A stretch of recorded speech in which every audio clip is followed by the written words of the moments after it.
mencoba mendekatimu, mendekati. Perkenalkan, nama saya Fadil Nakazaki, saya sebagai pengangguran miskin. Di mimpiku,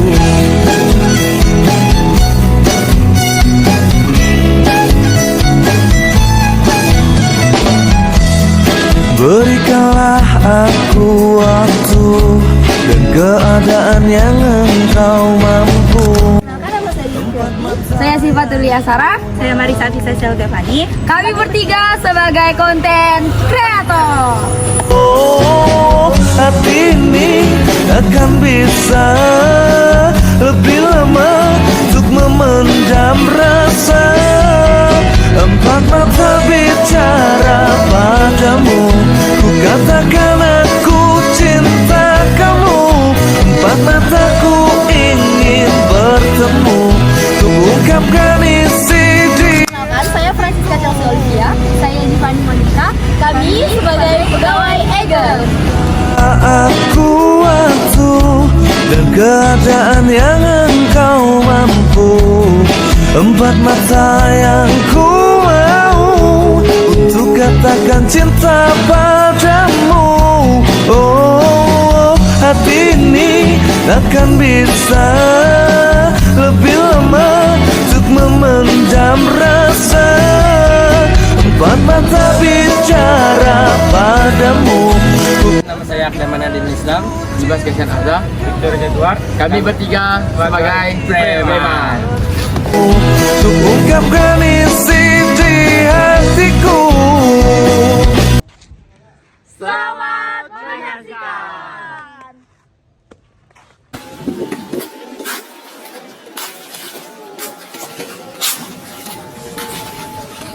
Misi bang, di sini ada info loker dah ya? Kayaknya di Eger ada bang. Ada. Kasih bang. Oke.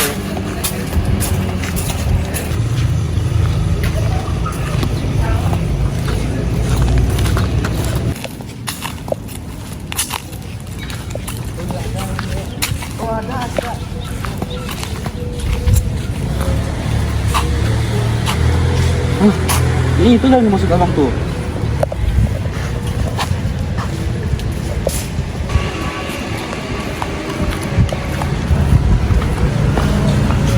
Selamat datang, selamat masuk.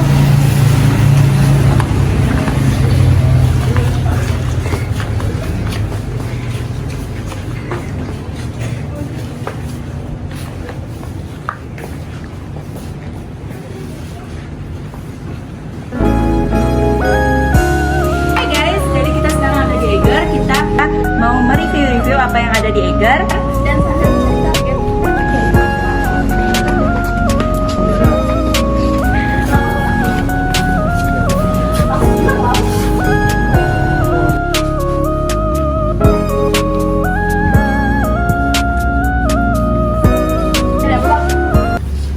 Saya nggak beli apa-apa sih kak. terus apa buat kau kesini? Mau nanya lowongan pekerjaan, ada nggak ya? Lowongan kerjaan udah tutup, telat kau. Gitu ya kak. Terima kasih kak.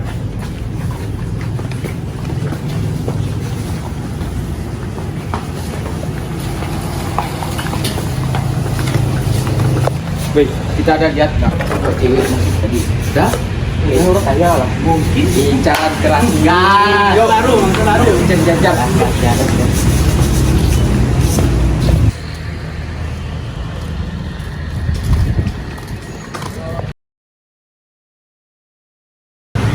Makanya ayo kita sembari, ayo. Kak.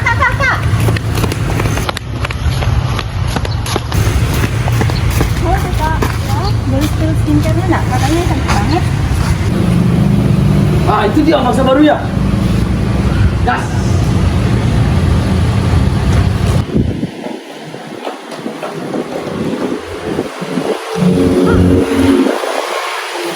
Halo kakak. Oh, kakak ini konten kreator kaca ya? Oh iya. Konten kreator kaca ya? Oh iya. Boleh kenalan enggak kak? Ada kak? Boleh kenalan enggak kak? Woi jamret.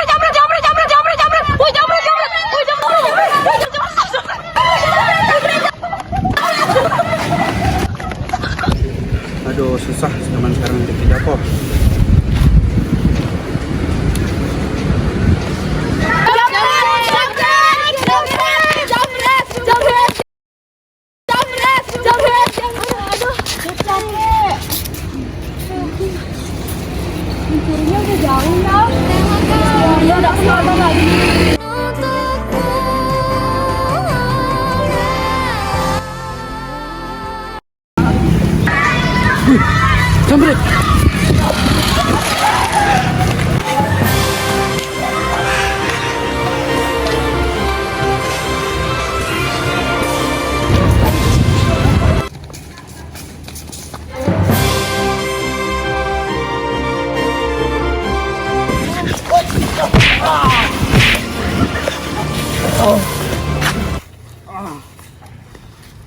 Jauh dikit aja.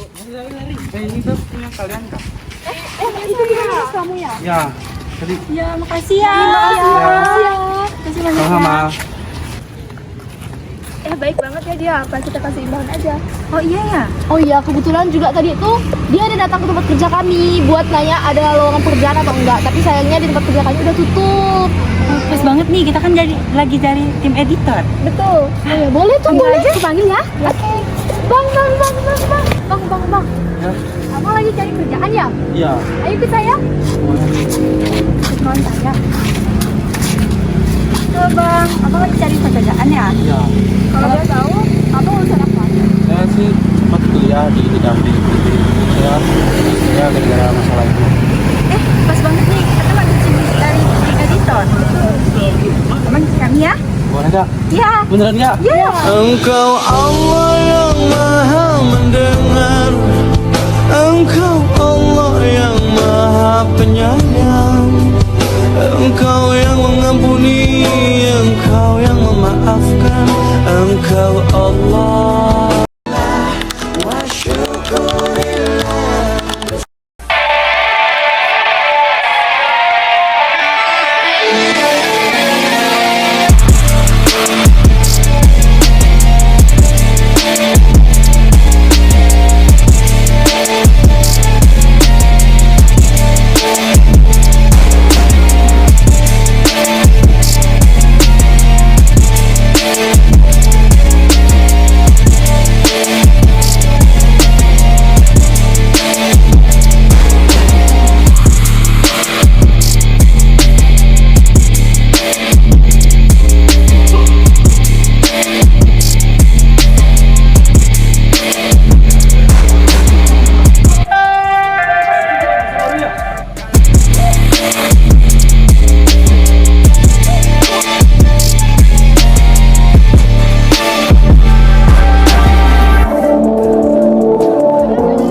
Kan sih deh, kalian lagi balik kerja kayak gitu.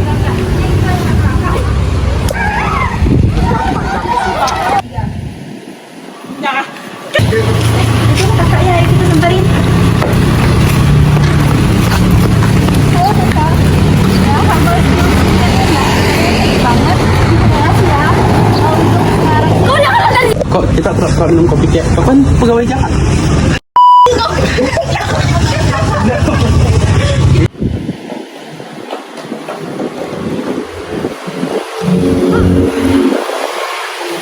Halo kakak, oh kakak ini konten kreator Caca ya? Oh iya. Boleh kenalan gak kak?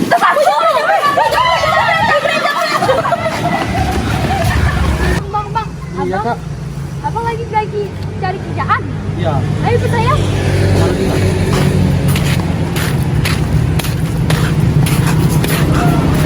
Nih bang, abang lagi nyari pekerjaan ya? Iya. Itu bukan karena saya.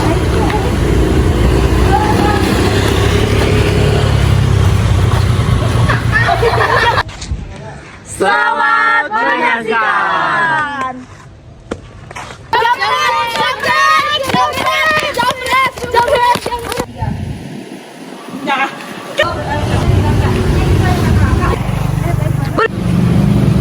Itu dia masa baru ya? Gas. Kan sih deh, kalian lagi balik kerja kayak gitu. Jauh dikit aja. Lari. Ini tuh punya kalian kak? Itu dia. Wih, kita ada lihat nggak? Cewek mungkin tadi. Dah? Menurut saya lah. Mungkin. Incaran keras. Gas. Yuk. Baru. Jajak. Aduh, susah ya zaman sekarang nyari kerja.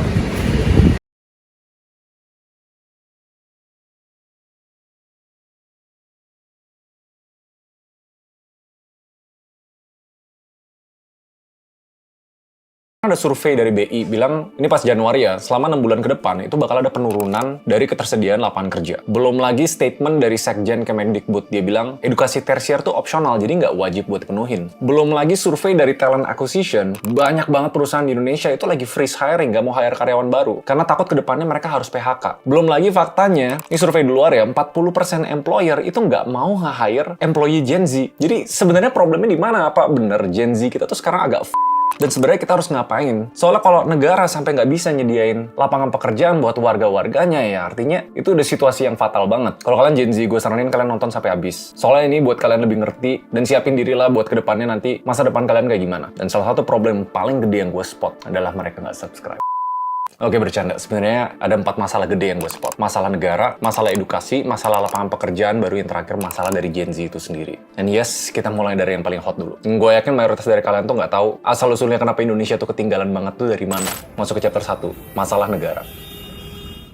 Kalian tahu nggak sih kenapa Indonesia tuh ketinggalan? Karena kalau kita ngomong pekerjaan, kita harus mengukur dari produktivitas negara itu sendiri. Kalian tahu nggak kenapa Apple ujung-ujungnya invest ke Vietnam bukan ke Indonesia? Kalau belum tahu, kalian nonton video gue yang ini. Tapi basically gini, ini ilmu yang menurut gue kalian harus tahu. Kalau kita ngomong produktivitas, harus ada namanya tangganya. Nggak bisa tuh skip warganya yang sebelumnya petani tiba-tiba jadi semuanya AI engineer. Dan ternyata udah ada roadmap-nya untuk hampir semua negara maju di dunia selalu ngelewatin 3 sektor ini dulu. Agrikultur, manufaktur, baru service. Simpelnya gini, kita berkaca sama negara yang sekarang kelihatannya powerful banget, yaitu China. Hampir mayoritas dari negara berkembang itu harus mulai dari agrikultur dulu. Dimana warga-warganya intinya walaupun low skill, mereka tuh udah arahin buat bertani, menanam, panen, yang outputnya tuh ngasih basic necessity kita. Dari makanan, bahan untuk pakaian, untuk rumah. Dan itu yang dialami sama negara-negara maju pas di awal mereka lagi berkembang. Nah baru step 2-nya itu manufacturing. Nah di step ini, China tuh gila banget. Pas mereka udah ngelewatin fase agriculture, China bener-bener ngebuka pintu buat seluruh foreign nation investasi di negaranya biar warganya yang waktu itu kategorinya masih low skill, at least bisa kerja mengoperasi mesin. Dan itu harus tersebar di banyak banget industri. Jadi yang sebelumnya bahan mentah, negara dan warganya bisa ngeproses barang itu jadi barang jadi. Tangganya gitu ya, dari bertani sampai mengoperasikan mesin. Baru sektor terakhir yang namanya sektor tersier, itu sektor service. Dimana warganya kalau di rantai value chain, itu bisa kasih nilai tambah dengan memberi service ke orang lain. Cara paling gampang buat ngertiin step by step-nya, basically kayak analogi padi ya. Orang bertani, hasil akhirnya jadi padi, misalnya keluar value-nya 1000. Padi itu masuk ke manufacturing jadi beras yang ada brandnya, atau tepung deh yang harganya naik jadi 10.000. Lalu masuk ke sektor service di mana ada chef yang bikin resepnya, masak jadi kue yang enak banget dijual harganya 100.000. Jadi itu namanya value chain. Tapi makin ke sini, semua 3 sektor tadi lama-lama tuh berkembang gara-gara teknologi dan semuanya jadi butuh high skill labor. Di mana agriculture udah demand-nya ke arah IoT,